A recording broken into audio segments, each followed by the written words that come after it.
I imagine that most of you have not heard of homocysteine or why it's important to your health.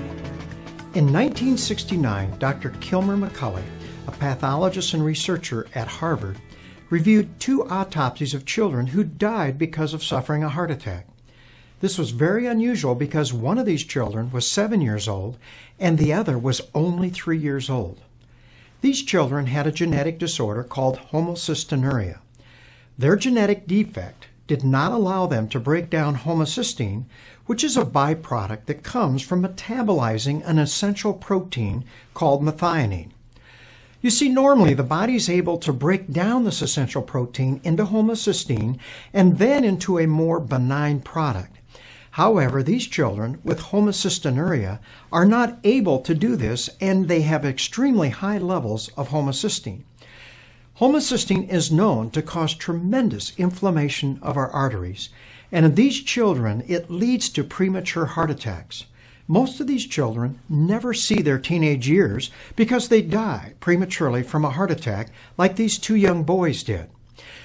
Now, this led Dr. McCulley to postulate that normal people like you and I, who just had modestly elevated levels of homocysteine, except in this case it would be over a lifetime, could possibly be a major cause of heart disease and strokes in our society. Dr. McCulley's research was initially met with great enthusiasm. However, in the mid-1970s, most of the funding of his research was moved to cholesterol research, and in 1979 he was actually fired. Well, we all know now that cholesterol research and cholesterol-lowering drugs are the mainstay of the medical treatment of heart disease in the world today.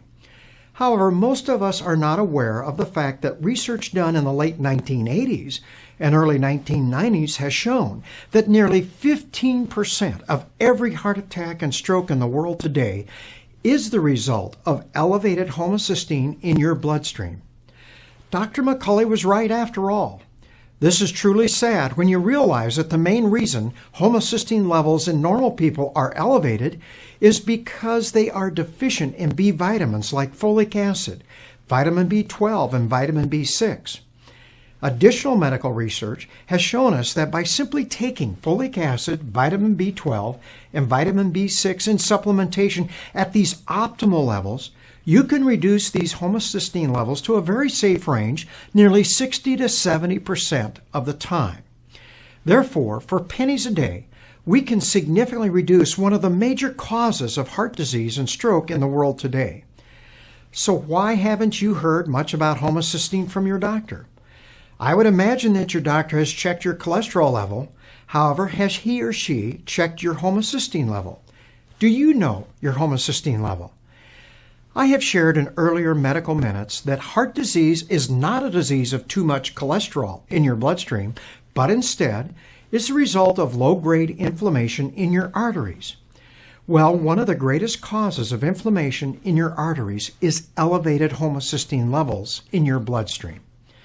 However, there just isn't much money in recommending B vitamins.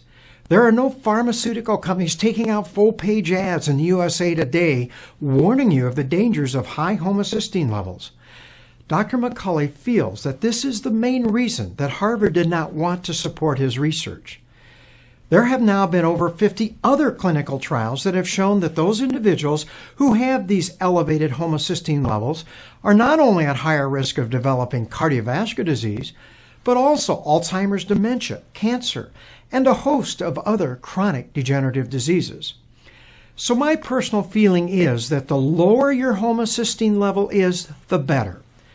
The best way to lower your homocysteine level is to begin supplementing a healthy diet with optimal or advanced levels of folic acid, vitamin B12, and vitamin B6, which is present in the cellular nutrition I recommend to all of my patients.